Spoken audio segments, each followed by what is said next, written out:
Hello, and welcome to this week's episode of Unleash Your Voice. I am your host, Priya Sam, and today I have a solo episode for you.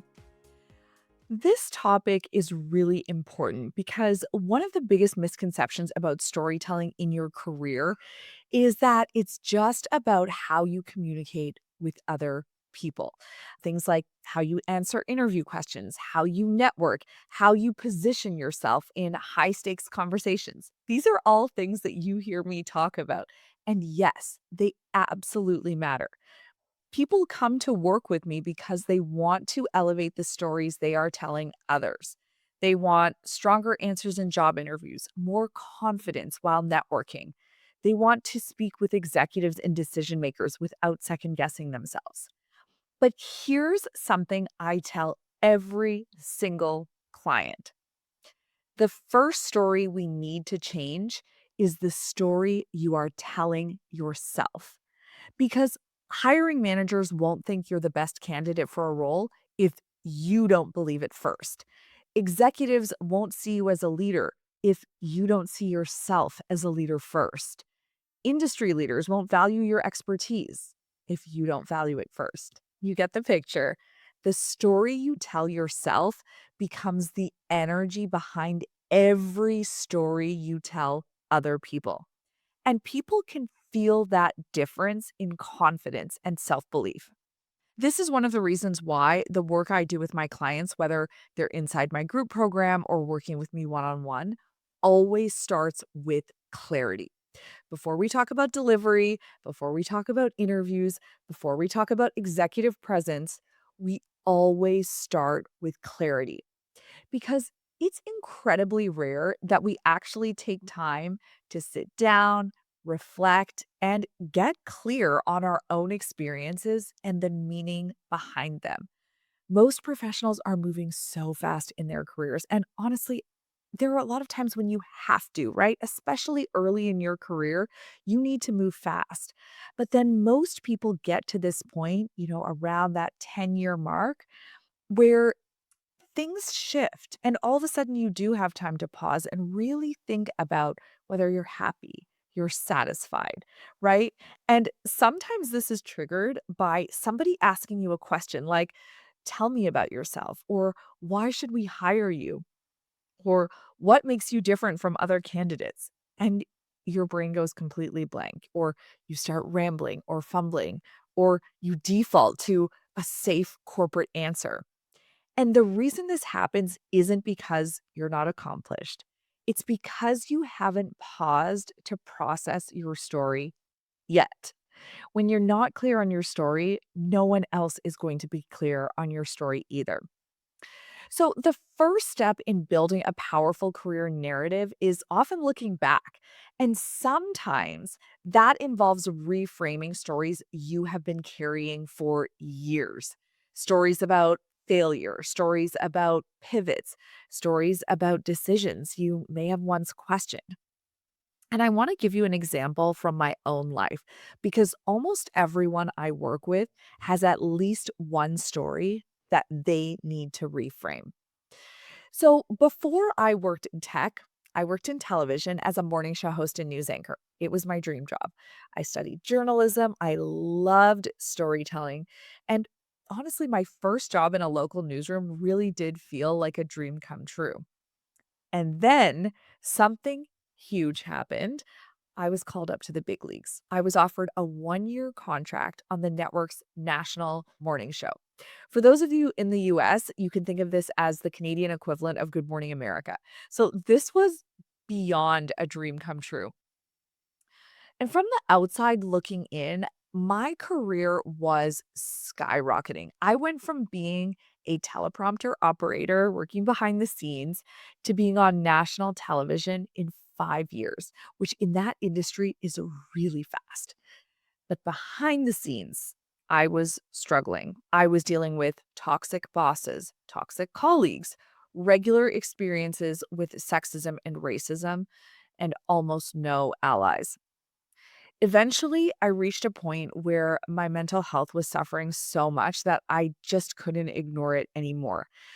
I always had in my mind this balance. And on one side was how much I loved my work, and on the other side was all of the negativity that was dragging me down. And I always thought to myself, as long as that fulfillment is weighs more than the weight, the heaviness, the negativity, I can keep going. And then it got to a point where the scale shifted, and all of a sudden that negativity was overpowering everything else. So I made a really difficult decision that I was going to leave the TV industry. And if you've ever left something that felt like your dream, you know how complicated that decision can be. Once I decided I was ready to leave, I started networking. Eventually, I received an offer for an incredible role in tech as a solutions consultant. But when I left TV, even though I knew it was the right decision for my health, the story I told myself was this: I failed. I am a failure. I failed at the dream I worked so hard for. And I carried that with me for 2 years. It didn't help that people around me were constantly confused by my decision. They would say things like, "Oh, but that was such a cool job. Why would you leave?" It's really hard to get into television. Every time someone asked why I left, that failure story would replay in my mind. And it happened a lot. So most of the time, I would just try to avoid talking about it altogether. But then something happened that really forced me to confront this story. So, about 2 years after I left, I started mentoring high school girls. And part of mentorship is sharing your experiences openly and honestly to help others learn from them. And this was professional mentorship. So, really preparing girls for the professional world. And at this point in time, so 2 years had passed. I was in an incredible tech role. I had an amazing team, great manager, a supportive environment. My confidence was back, and for the first time in a long time, I really felt like the best version of myself again. I was happy, confident, thriving. Suddenly, when I had to revisit this television experience, I was able to see it through completely different eyes. Leaving no longer looked like failure. It looked like the most powerful decision I had ever made. Because the truth is, I could have stayed easily. I was doing well. I had a good job. I had a good reputation. But staying would have meant choosing to be miserable, choosing to smile and nod instead of sharing my opinion, choosing to turn a blind eye to sexism and racism, choosing to ignore my mental health. Instead, I made the hard choice. I stepped into the unknown. I entered an industry I knew nothing about, and I built a new life for myself. That wasn't failure. That was courage. That was leadership. That was self respect. That was the reframe. That became my new story. Once I changed the story I was telling myself, everything else changed too. Before, when people would ask me about leaving TV and say things like, "Well, it's a cutthroat industry," I would shrink, I would nod, I would try to move the conversation along, but it would stick with me and my failure story would replay in my head.